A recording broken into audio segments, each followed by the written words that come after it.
Bismillahirrahmanirrahim. Alhamdulillahi Rabbil Alamin. Allahumma salli wa sallim ala Sayyidina Muhammadin Miftahi babi rahmatillah adada ma fi ilmillah Salatan wa salaman daimaini bidawami mulkillah wa ala alihi wa sahbihi Allahumma salli ala Sayyidina Muhammadin Salatan taftahu biha lana futuhal arifin wa tufaqihuna biha fid din wa ala alihi wa sahbihi. Assalamualaikum warahmatullahi wabarakatuh. Alhamdulillah thumma alhamdulillah dan alhamdulillah terus. Hidup ini kalau ingat alhamdulillah jadinya enak. Kalau ingat innalillah tetap enak. Karena yang gak enak itu orang yang gak ingat innalillah. Lupa kalau dirinya miliknya Allah. Sehingga ketika lupa dirinya miliknya Allah, ngalami yang gak enak. Ngalami yang gak enak. Yang gak enak itu jadi gak enak gara-gara merasa diri punya. Ya, merasa diri punya. Contoh, motornya hilang, enak enggak? Enggak enak. Gara-gara apa? Merasa punya motor. Tapi kalau yakin motornya itu punyanya Allah, cuman dipinjemi saja. Terus motornya hilang, jawabannya apa? Innalillah. Nah, kita ini miliknya Allah, motor miliknya Allah. Diambil orang ya biar nanti urusannya sama Allah. Enak toh ya? Jadi pilih kamu urusan sama orang yang ngambil atau orang itu biar diurus sama Allah. Ini kok tegang semua kenapa ini? Baru mulai langsung ke titik masalah, ke poin ya. Jadi alhamdulillah kita bisa duduk bareng, bisa cari ilmu di tengah godaan-godaan dari dalam diri, godaan dari luar. Godaan dari luar itu udara sejuk, angin sepoi-sepoi. Kemudian habis turun hujan, ya itu godaan dari luar. Sehingga dari diri muncul rasa males, kemudian ngantuk, apalagi pengen tidurnya kuat. Itu godaan dari luar dan dalam bersatu padu. Terus kok kita bisa duduk istiqomah berangkat ke majelis. Berarti dikasih kekuatan oleh Allah Subhanahu wa ta'ala. Maka lagi-lagi alhamdulillah. Pujian hanya milik Allah, syukur hanya kepada Allah, terima kasih terus kepada Allah, alhamdulillah. Malam hari ini kita lanjutkan kajian kita telah hikmah 40 hadis Arba'in Nawawiyah karya Imam Nawawi yang sudah saya terjemahkan 20 hadis pertamanya dalam kitab telah hikmah 40 hadis Arba'in Nawawiyah dan juga sudah dikasih penjelasan. Insyaallah kita lanjutkan. Selalu seru. Jadi kalau belajar agamanya Allah ini selalu menyenangkan. Seru, menyenangkan. Kenapa? Dapat pengetahuan langsung dari yang maha mengajarkan, yaitu Allah Subhanahu wa ta'ala. Pengetahuan yang murni dari kalamullah, dari hadis Nabi Muhammad SAW yang disampaikan dari generasi ke generasi lewat orang-orang yang diberi cahaya oleh Allah Subhanahu wa ta'ala. Dan kita diizinkan untuk mengkaji itu dan mempelajarinya. Mudah-mudahan tanda kalau kita termasuk orang yang dipilih oleh Allah Subhanahu wa ta'ala. Innamal a'malu binniyat wa innama likulli imri'in ma nawa. Sudah kita bahas Jumat yang lalu. Bahwasanya sebagian besar amal itu tergantung dari niat. Itu menurut hukum fikih ya, tergantung dari niat. Sebagian besar amal. Wa innama likulli imri'in ma nawa, dan seseorang hanya akan mendapatkan apa yang dia niatkan.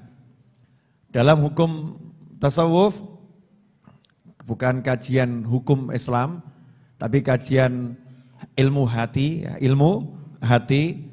Dan inilah kalau bicara hadis tentang niat, ya, hadis tentang niat, maka lebih banyak ke masalah hati, irodah, keinginan. Niat sama dengan keinginan. Kalau kita bicara keinginan, bicara niat, maka semua keinginan kita untuk apapun ya, untuk apapun tidak akan diterima oleh Allah Subhanahu wa taala kalau tidak pakai niat untuk Allah. Kalau nggak ada niat untuk Allah, nggak akan diterima oleh Allah Subhanahu wa taala. Tapi kalau kita pakai niat untuk Allah Subhanahu wa taala, akan diterima oleh Allah Subhanahu wa taala. Contoh, ada orang pengen beli rumah. Pengen beli rumah. Boleh atau enggak boleh? Boleh. Niatnya biar kayak orang lain deh. Orang lain punya rumah, masa saya enggak punya rumah. Ini niatnya bagus atau jelek? Bagus atau jelek? Dalam kacamata muslim jelek. Biar seperti orang lain, jelek. Tapi kalau niatnya saya pengen punya rumah, tetapi karena Allah Subhanahu wa taala biar bisa terima tamu. Biar bisa terima tamu. Biar saya bisa buat TPA lebih enak. Ya, biar saya ibadahnya lebih nyaman. Semuanya karena Allah. Tujuannya beli rumah itu Allah. Belum beli sudah dapat pahala yang luar biasa. Itu bisa dikatakan tanpa modal dapat surga. Tanpa modal dapat surga. Pengen beli motor, bagus atau enggak bagus? Bagus. Jawabannya biar ke kantor mudah. Daripada jalan kaki, enak naik motor. Niatnya bagus atau jelek? Dalam kacamata muslim ini niat biasa. Kalau enggak menghasilkan pahala berarti kan jelek. Niatnya beli motor itu bagus kalau biar bisa ngantarkan orang tua ke pasar. Ibu kalau mau ke pasar nganter biar seneng. Biar bisa ngantarkan ibu pergi pengajian. Ibu kalau mau pengajian tak anter naik motor saya biar senang. Ini semua kan lillah ini. Membahagiakan orang tua. Biar saya ke kantor enggak telat lagi. Nah kalau saya kerja itu sesuai jadwal jam yang ditentukan dalam perjanjian, berarti saya tidak berkhianat. Berarti saya jujur. Ini karena Allah Subhanahu wa taala. Itu belum beli motor sudah dapat pahala itu. Belum beli sudah dapat pahala. Kalau melihat yang seperti ini berarti banyak enggak kegiatan kita yang akhirnya rugi? Banyak enggak kira-kira? Banyak. Karena sebetulnya dikasih niat jadi surga, betul kan ya? Dikasih niat jadi surga. Contoh, beli kopi 1 kilo, buat apa Bu? Ibu beli kopi 1 kilo, niatnya apa? Ngabisin duit suami, wah keterlaluan itu. Ngabisin duit suami ini. Niat saya ngabisin duit suami daripada duit suami nggak habis. Ini niatnya kurang pas. Beli kopi 1 kilo kenapa? Biar nanti kalau Habib Novel main ke rumah saya suguhin kopi suka gitu ya. Artinya buat nyuguhi tamu yang suka kopi. Ini kopi belum ada yang minum, masih di lemari, umurnya 5 tahun gak ada yang nyentuh. Itu 5 tahun pahala terus itu. Aneh itu. 5 tahun di lemari masih tertutup. Bahkan kopinya udah manggil-manggil, mana tamu. Yang punya rumah juga udah ngomong sama tamunya, mau kopi, jawabannya air mineral saja. Wah, yang punya rumah, ya Allah, kapan tamunya mau minum kopi? Maka selama kopi itu ada di lemari dan tidak tersentuh, pahalanya tiap detik ngalir. Karena tamu bisa datang kapanpun juga. Tapi kalau ada tamu, jenengan nawari mau kopi, jawabannya air mineral saja. Di hati kok alhamdulillah gak sido kopi.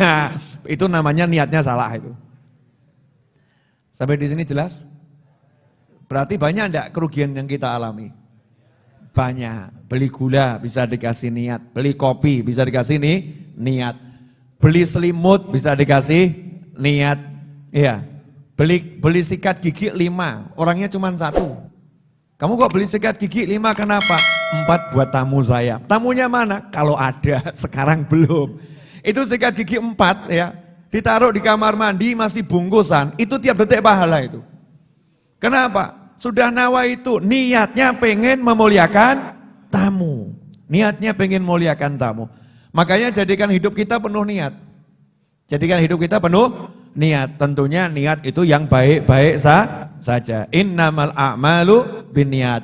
Apapun kegiatanmu, apapun perbuatanmu, bernilai di sisi Allah Ta'ala kalau kamu kasih niat yang baik-baik. Innamal a'malu binniat. Wa innamal likulli imri'in ma nawa. Seseorang akan mendapatkan apa yang dia niatkan. Muncul pertanyaan, saya enggak amal, saya enggak niat, bisa enggak saya dapat pahala dari niat orang lain? Bisa enggak saya dapat pahala dari niatnya orang lain? Bisa. Contoh, ada muslim sudah meninggal dunia, dikuburkan di sebuah pemakaman. Meninggal dunia udah 200 tahun. Dimakamkan di sebuah pemakaman di sebuah desa, di satu kampung. Di sebuah desa, di satu kampung. Karena di satu desa kadang kan pemakamannya banyak. Kampung ini punya makam sendiri. Ini ada satu muslim di satu pemakaman, di sebuah kampung, di suatu desa. 200 tahun sejak dimakamkan. Ya, sejak dimakamkan. Gak ada orang yang kenal sama dia. Gak ada orang yang kenal. Kok kebetulan jamaah Majelis Ar-Raudhah setelah dengar pengajian malam hari ini pulang, lewat kampung tersebut, malam-malam kok lihat makam. Malam-malam lihat makam. Beda langsung. Al-Fatihah ya Allah. Dengan niat, semoga pahala bacaan Al-Fatihah ini engkau berikan juga kepada yang meninggal, yang dimakamkan di situ. Al-Fatihah. Yang di situ enggak punya amal apa-apa, yang di situ enggak kenal sama kamu dan kamu enggak kenal dia. Kamu baca Al-Fatihah, niatnya agar pahalanya juga diberikan pada yang meninggal dunia. Kamu minta sama Allah Subhanahu wa ta'ala, Allahumma ya Allah tolong jadikan, mintanya sama Allah Subhanahu wa ta'ala, maka yang dikubur dapat manfaat dari apa yang kamu amalkan. Dari yang kita amalkan. Ada orang ngeyel. Saya tuh kadang juga heran. Enggak ikut amal kok dapat pahala.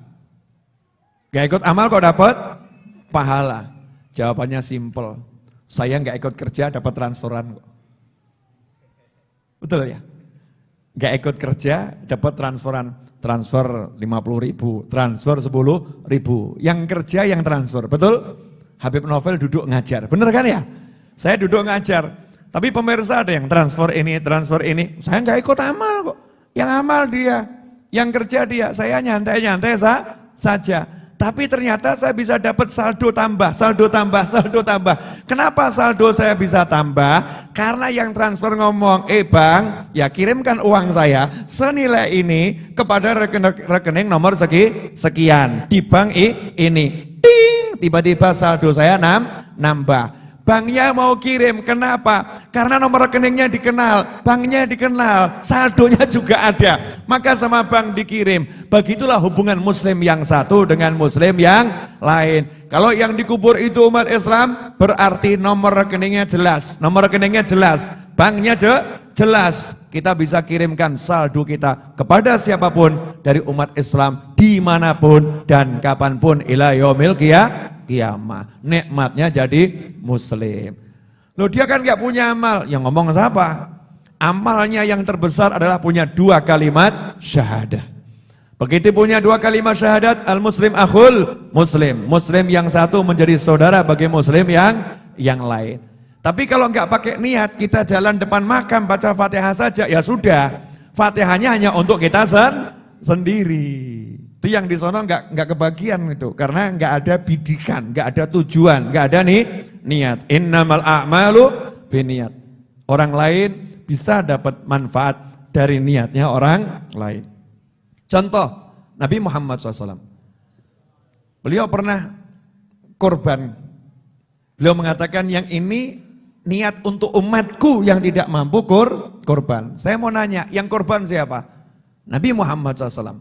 Yang niat siapa? Nabi Muhammad SAW. Niatnya siapa? Untuk umatnya yang gak mampu berkorban. Korban kambing ya, gak mampu.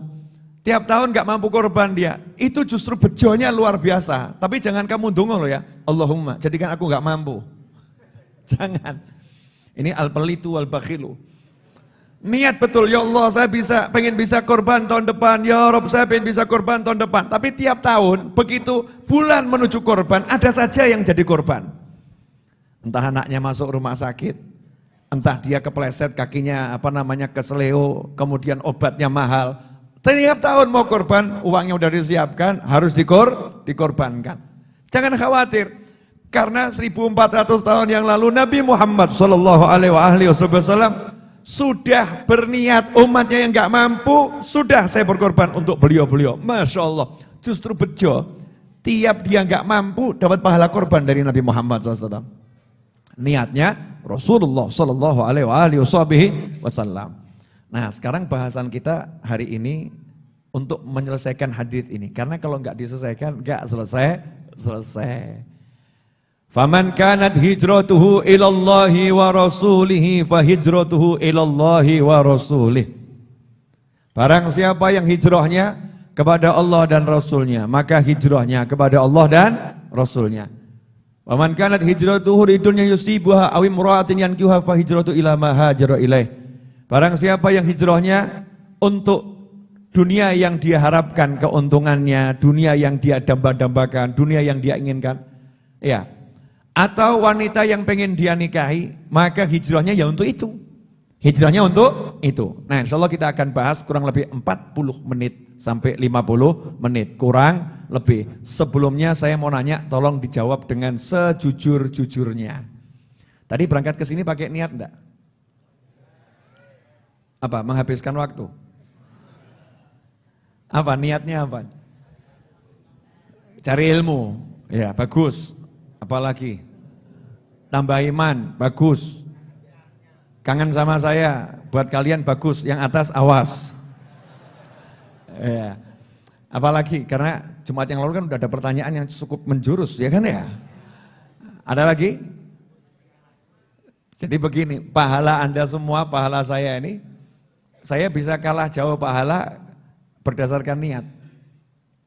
Jadi kalau niatmu datang cari ilmu, ya cuma dapat pahala cari ilmu. Ada yang dari Jakarta ini, kalau niatnya cuma mau ngundang saya, ya ada pahala ngundang saya. Niatnya mau cari ilmu ngundang saya, cari ilmu ngundang saya. Silaturahim, cari ilmu silaturahim ngundang saya, 3 tuh. Apalagi semakin banyak niatnya, semakin besar pahalanya. Maka di sini jangan sombong kamu. Saya juga nggak boleh sombong. Wah, saya datang paling awal. Belum tentu yang datang paling awal itu pahalanya paling besar. Kadang yang paling akhir itu pahalanya paling besar. Kenapa? Dia pengen datang dari awal. Ada saja gangguannya. Anaknya nangis. Ya sudah, anaknya nggak nangis, istrinya yang nangis. Ya, istrinya yang nangis. Istrinya sudah nggak nangis. Terakhir dia yang nangis. Mau berangkat aja kok ujiannya seperti ini, akhirnya bisa berangkat. Di tengah jalan motornya bannya pecah. Dus, Masya Allah. Mau ke majlis kok seperti ini, temennya kemudian udah mulai selfie, cepret, aku sudah hadir. Semakin remuk hatinya, ya Allah. Dia udah hadir, sementara dia lagi ditambal ban, ganti ban itu. Sampai datang pas waktu makan. Wah, pas waktu makan, temennya nyinyir, orang tuh niat pengajian, jangan dia cari makan. Masya Allah, gak tahu dia apa yang kau alami. Ya mas, terima kasih nasihatnya. Makan sama nyesel gitu ya. Kenapa aku gak ikut ngaji? Temennya ngasih tahu, ya udah nanti download saja atau lihat streamingnya. Mumpung baru ya, masih Pak, baru sambil pulang dengerin di jalan. Ya makasih. Dia bilang, ya lihat streaming ya beda atau sama langsung, Masya Allah. Nyesel ya ini. Dia terlambat tapi nyeselnya luar biasa. Ini pahalanya paling banyak ini. Pahalanya paling banyak. Karena ada perjuangan dan ada penyesalan. Kok telat? Nah, ada yang telat alhamdulillah. Alhamdulillah udah bubar. Yes. Ya dapat pahala, tapi pahalanya ya tahu sendiri kan ya. Innamal a'malu binniyat. Jadi pahala kamu, pahala saya, pahala kita, pahala ini masing-masing beda-beda. Makanya kita buat perjanjian. Buat perjanjian di Majlis Ar-Raudhah ya, teman-teman sudah janji loh ya. Kita di akhirat jangan pamer-pamer pahala loh. Pokoknya saling mencari loh. Loh iya. Jangan menganggap, wah aku banyak, oh Habib kalah toh. Awas awakmu. Hajar kamu nanti ya. Justru kalau kamu banyak pahalanya kemudian cari, mana ini Habibnya ini, mana ini kok belum kelihatan ya. Kok belum kelihatan malaikat, ayo kamu masuk surga. Jawabannya, kalau Habib Novel belum bersama saya tidak akan masuk surga. Masya Allah, itu teman saya benar itu. Itu teman saya benar. Malaikatnya yang nanya, siapa sih Habib Novel? Siapa sih Habib Novel? Itu teman pengajian saya. Masya Allah, teman pengajian saya. Dicari saya sama malaikat, ternyata masih di belakang. Ya masih di belakang. Tuh, ditunggu sama temennya di depan. Makanya di dunia amal yang banyak. Masya Allah. Dimarahin malaikat saya ya. Sampai di depan, tuh, kamu, iya, yang biasa datang telat. Iya, Bib, iya. Ini berkat saya kalau ngaji telat, Bib, ya. Saya dapat makam paling depan. Masya Allah. Jadi nggak tahu nih kita siapa yang paling terdepan, siapa yang makin tinggi di sisi Allah Ta'ala. Makanya, kalau di dunia saja punya duit tolong menolong, di akhirat punya pahala juga harus tolong menolong. Dan orang-orang yang soleh tidak akan meninggalkan teman-temannya yang salah.